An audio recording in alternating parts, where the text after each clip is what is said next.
This is the Holy Gospel according to Mark.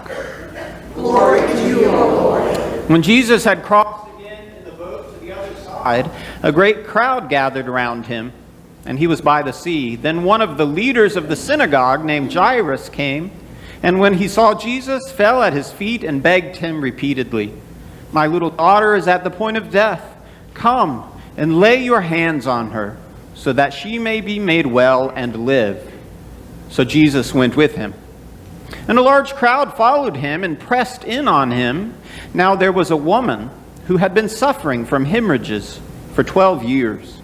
She had endured much under many physicians and had spent all that she had, and she was no better, but rather grew worse. She had heard about Jesus and came up behind him in the crowd and touched his cloak.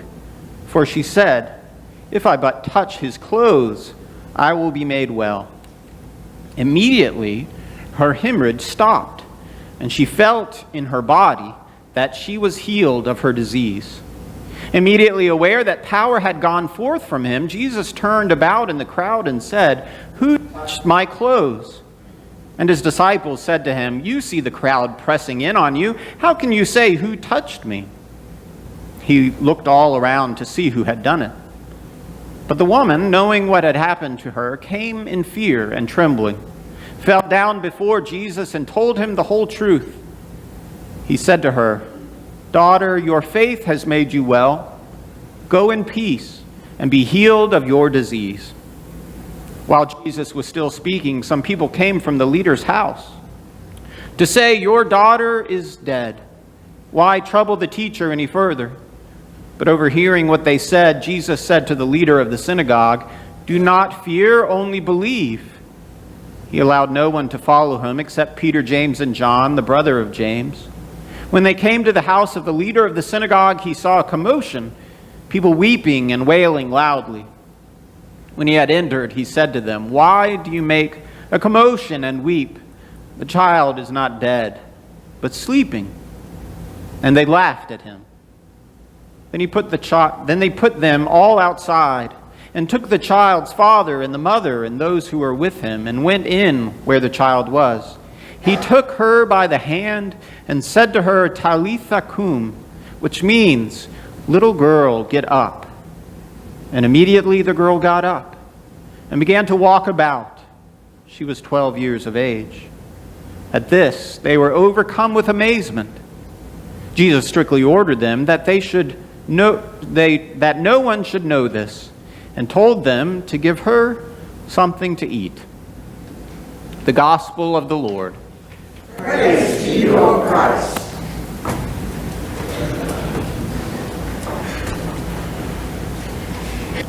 What do you think was the most controversial thing that Jesus ever did? What do you think was the most controversial, the most scandalous, the most radical act in the ministry of Jesus? Maybe you think about the controversy of Jesus declaring to people that their sins were forgiven, an act reserved only for God. Or maybe you think about the scandal of Jesus constantly arguing with the religious leaders who knew better than anyone else about God's law. Or maybe you think about that time Jesus, in a radical way, walked into the temple and overturned the tables of the money changers and drove them out with a whip. What was the most controversial thing that Jesus ever did? If we were making a list, then surely near the top of the list would be this: that Jesus touched the people who weren't supposed to be touched. That Jesus touched the untouchables. That was a big deal in the time of Jesus, because there were certain things, certain kinds of people that you just weren't supposed to touch. The law of God, the Old Testament rules, made it very clear that God's faithful people were to avoid certain types of things so that they wouldn't be unclean, defiled, unfaithful. And so people were to avoid things like diseases, or people with skin ailments, or people were supposed to avoid bloody things and dead things. There were rules to follow, and good, faithful people of God knew how to follow them and not touch those things. And then Jesus came along, and he didn't follow that rule.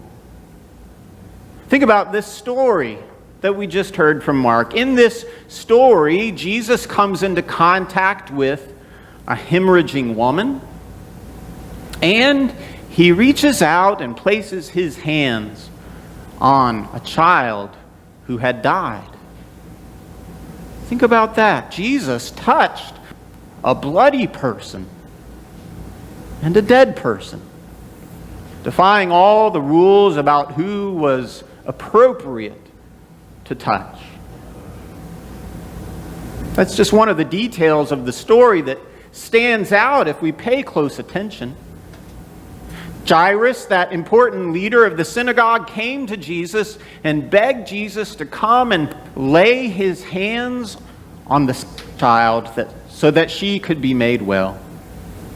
As Jesus passed through the crowd of people, the woman reached out her hand and touched the fringe of Jesus' cloak so that she could be made well.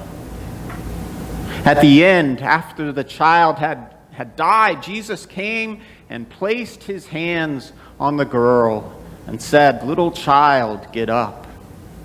And she was made well and restored to life.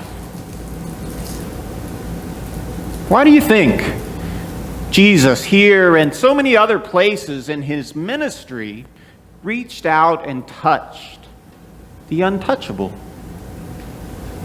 Well, we know. It's because those who were untouchable were so in need of the healing touch of God. Those who were unclean, defiled, looked down upon by others were the ones most in need of God's mercy. Do you think this concept, untouchable people, is just an antiquated concept? Something that people in Bible times dealt with, but doesn't really apply to us today? Or is this still, in some ways, a reality we deal with too? Are there untouchable people among us? We're talking more than the cooties game in elementary school now, aren't we? We know that as we grow up from that age and enter middle school and high school, that certain people, certain students are treated as outcasts who others would be uncool to be near. And as we grow into adulthood, we realize that there are certain people in our communities and in our world who are ignored and forgotten and untouchable. Maybe the question for us is to ponder deeply, who are the untouchables for us? Who are the untouchables in our communities, in the places we work, in the places we live, in the places we go day to day? Who are the untouchables who in our world, in our culture, are forgotten and ignored? If we can think hard about the answers to those questions, then hear this, that Jesus went to the untouchables. Jesus went to the untouchables, and that is both good news for us and a challenge for us. Jesus went to the untouchables. That was certainly good news for those who needed God's mercy desperately, like this woman and like this child and her father. Jesus goes to the untouchables is certainly good news to us as well when we feel we are the ones who are untouchable, unworthy, and unloved. But this good news also poses a challenge to us, and that is, it reminds us that we too are to be like Jesus, to go to those who others would never want to touch. It is a challenge to go to the forgotten, to the lost, to the ones who polite society would avoid, and yet to reach out and touch other people is powerful. It makes a difference for our life of faith. When we gather in the community of Christ's disciples, we practice the art of touch. Think about our youth who are at the ELCA youth gathering right now, surrounded by 31,000 other Lutheran youth and adult leaders from across the country. How many handshakes and high fives do you think they have given this week? And how important is that touch in their life of faith? Think about when we gather here for worship each Sunday and the ways that we touch one another. Literally, we share the peace, we share embraces with one another. We hold out our hands and have the body and blood of Christ touch us. We practice the art of touch, knowing how powerful it is and how important it is. And I'd like to practice that with you now. So, when I say go, I want you to turn to someone you're sitting beside and make the sign of the cross on their forehead and tell them these words: Child of God, Jesus is with you. Child of God, Jesus is with you. Go.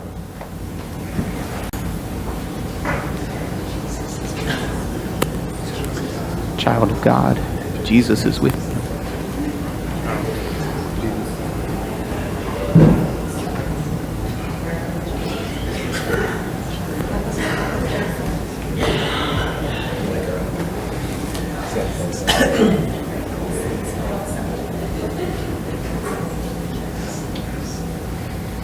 Today and each time we gather in worship with brothers and sisters in Christ, we hear the stories of Jesus. Stories about Jesus reaching out to touch the unclean and be present with the untouchable. And we reach out too, and are present with one another here. And then we go from here, shaped by what we have done together in worship, into a world full of unclean, untouchable people, to be the hands of Christ. May God empower you for that holy work today and always.